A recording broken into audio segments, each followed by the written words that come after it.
Quick recap of the week, and we begin with Iran. Not just the setting for 2013 Best Picture winner Argo, also a country.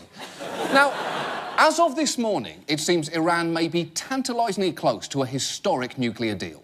This could be a country on the brink of change. A high-ranking Iranian official telling us just a short time ago she is quite optimistic that a deal will come in the next 24 hours. Well, let's hope that is true, because these discussions have been going on for a year and a half. They're almost tantric negotiations. Except in this case, we're all really hoping that there is not a massive explosion at the end of it. If this deal is successful, we will have come a long way from earlier this week, when it seemed tensions between John Kerry and Iran negotiator Mohammad Javad Zarif might sink the whole thing. Kerry and Zarif were yelling at each other so loudly that they could be heard outside of the room. Now, that sounds bad. Yes, that sounds bad. Although it is actually preferable to hearing the sound of the two of them making up. Ugh. Ugh. Just low moans and the sound of what I hope is someone scooping out a cantaloupe. And the thing is, it wasn't just Kerry.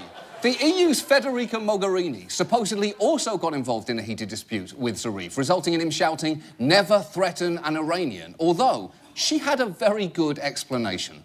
You wouldn't expect an Iranian and an Italian negotiating in a cold way. That is, I would say, part of our culture. Of course it is.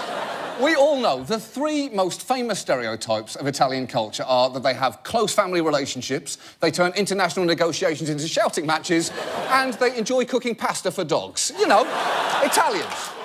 So let's move on. Let's move on to Greece, the most recent Greek tragedy. And also the subject of the other major negotiation taking place in Europe this week. Greece desperately needs another bailout, and if they can't reach a deal with the Eurozone, they may be forced to abandon the euro altogether, or, to put it another way, a so-called Grexit, a Greek exit from the Eurozone. To Grexit or not to Grexit? I love saying the word Grexit, though. That just drives me crazy. Yeah.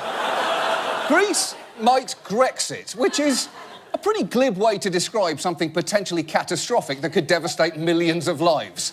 A cutesy name doesn't make a crisis less awful. When a doctor tells you you have anal warts, it doesn't help if he describes them as booty bumps.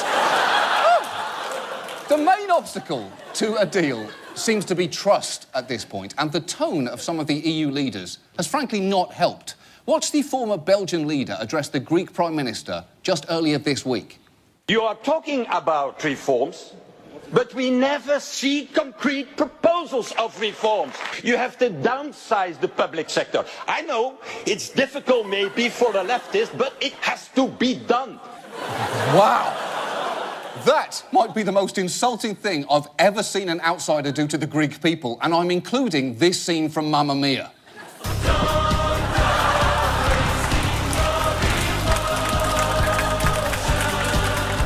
Please, someone call the UN. We have a musical genocide on our hands.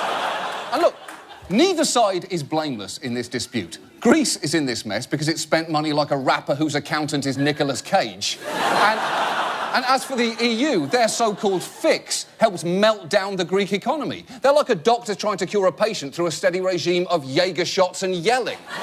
So, as of right now, it is unclear whether a deal is likely. But if it happens, Greece can take some consolation from the fact that their new finance minister, Euclid Sakalotos, would presumably be signing the agreement. And in perhaps the only act of rebellion left open to them, this is his actual signature. And I'm pretty sure that's the only reason he got the job. Look, it's pretty clear we're not going to get anything we want from these negotiations. Whose signature looks the most like a dick?